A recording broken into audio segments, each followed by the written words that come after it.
अस्सलाम वालेकुम। आज जो हम नेस्टेड मल्टीप्लिकेशन के बारे में पढ़ेंगे। इससे पहले हम लैग्रेंज इंटरपोलेशन फार्मूले के बारे में पढ़ चुके हैं, जिसमें हमने पॉलिनोमियल फाइंड आउट किया था। उसमें एक सिंगल पॉलिनोमियल हम फाइंड आउट कर सकते थे।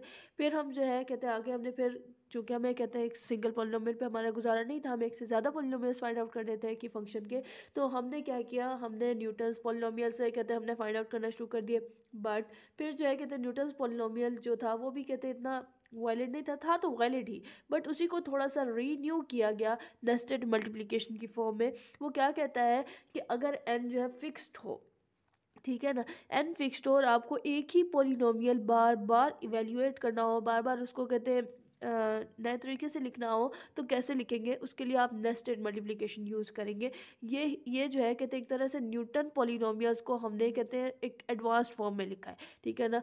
न्यूटन पॉलिनोमियल जो था वो कहते हैं किसकी एडवांस्ड फॉर्म थी? लैग्रेंज पॉलिनोमियल को मज़ीद हमने कहते हैं एक एडवांस तरीके से लिखा था। हमने कहते हैं मतलब कि उसमें डिफरेंट नंबर ऑफ पॉलिनोमियल्स हमने फाइंड आउट किए थे न्यूटन्स पॉलिनोमियल में।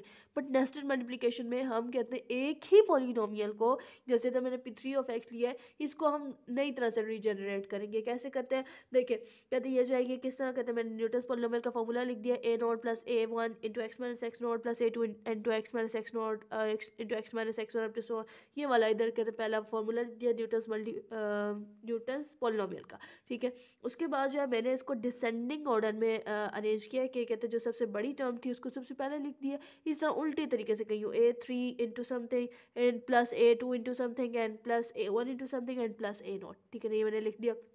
अब देखिए अगर आप तो पहली तीन टर्म्स में x minus x not common है, तो मैंने वही किया, एक्स माइनस एक्स नॉट को कॉमन ले लिया, तो मेरे पास कुछ इस तरह से आ गया a3 into x minus x one into x minus x two plus a2 into x minus x one plus a1 into x minus x naught plus a0, ठीक है। अब जो है मज़ीद हम इसको डिफरेंट नेम्स दे देते हैं।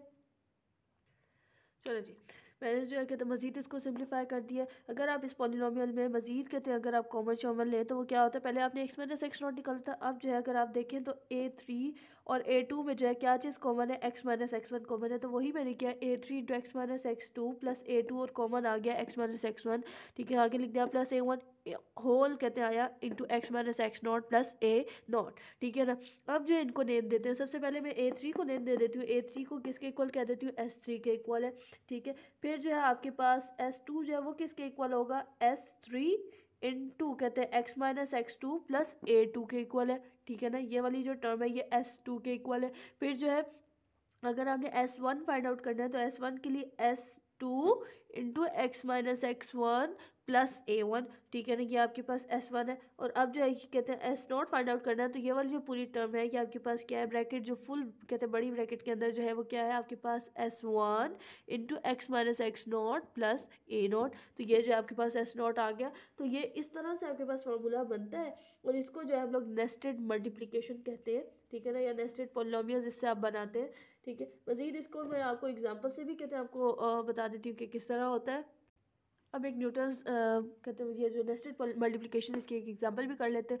ये एग्जांपल अगर आप पिछले लेक्चर में जाएं तो मैंने इसी एग्जांपल को न्यूटन्स पॉलिनोमियल के लिए भी किया था, ठीक है ना। और उसमें जो था हमने यही फाइंड आउट करना था p3 ऑफ 2.5, बट उसके लिए मुझे कहते हैं तीन डिफरेंट पॉलिनोमियल्स फाइंड आउट करना पड़े थे। फिर जो है कहते हैं मेरे पास जो है थर्ड पॉलिनोमियल आया था।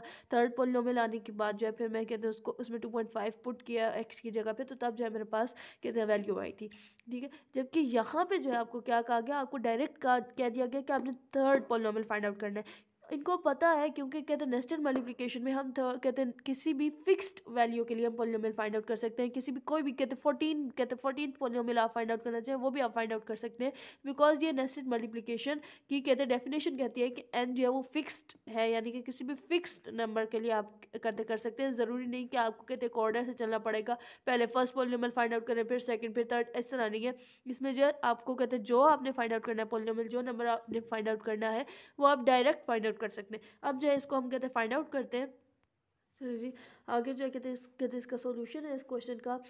और कहते हैं हम जो है कहते हैं फॉर्मूला सबसे पहले लिखते हैं P3 ऑफ एक्स किसके इक्वल था A3 into x minus x two plus A2, ठीक है ना, into x minus x one plus A1 into x minus x naught plus A0, ठीक है ना। तो हमें पता था कि S3 किसके इक्वल है A3 के, और A3 किसके इक्वल है -0.1 के। फिर S2 किसके इक्वल है S3 into x minus x two plus A2। तो इधर मैंने वैल्यूज़ पुट की, एक्स की मैंने इधर 2.5 वैल्यू पुट की, डायरेक्ट में पुट करती जा रही क्योंकि हमने कहते हैं P3 ऑफ 2.5 फाइंड आउट करना है। तो x की जगह पे हम 2.5 पुट करते हैं, बाकी सारी वैल्यूज़ S3 x2 और A2 की वैल्यू पुट करते हैं, हमारे पास S2 आ जाता है 0.65। देन हम S1 फाइंड आउट करते हैं, S1 जो है वो क्या होता है S2 into x minus x one plus A1। इधर भी जो है x की वैल्यू हम 2.5 पुट करते हैं, बाकी S2 x1 और A1 की वैल्यू पुट करते हैं। तो हमारे पास क्या आ जाता है -2.325, आपके पास S2 आ जाता है, S1 आ जाता है। फिर जो हम S0 फाइंड आउट करते हैं, S0 क्या क्या फॉर्मूला है S1 into x minus x naught plus A0। इसमें भी जो है आप x की जगह पे 2.5 और बाकी जो है आप S1 x0 और A0 की वैल्यूज़ पुट करते हैं, तो आपके पास आ जाती है 1.5125, ठीक है ना। तो ये जो आपने S0 की वैल्यू निकाली है, असल में यही जो है पोलिनोमियल थर्ड पोलिनोमियल की वैल्यू है एट 2.5, ठीक है ना। तो आप जो है कहते हैं इससे जो है देखें कितने छोटे से मेथड से आपने थर्ड पोलिनोमियल की वैल्यू फाइंड आउट कर ली और कितनी जल्दी से कहते हैं फाइंड आउट कर ली, ठीक है ना। इसी तरह अगर कहते हैं आप पीछे न्यूटन पोलिनोमियल से करते तो आपको एक लंबा मेथड करना पड़ता। पहले आप पोलिनोमियल फाइंड आउट करते, पोलिनोमियल फाइंड आउट करने के बाद वहाँ पे आप एक्स की वैल्यू पुट करते, फिर आपके पास आंसर आता। यहाँ पे जबकि आपके पास डायरेक्ट आंसर आ रहा है, आप कहते हैं बगैर किसी आपके कहते हैं खजा ख्वार होने से बेहतर ये वाला कहते हैं मेथड है, ठीक है ना। चले जी, उम्मीद है आपको ये कहते समझ आया होगा।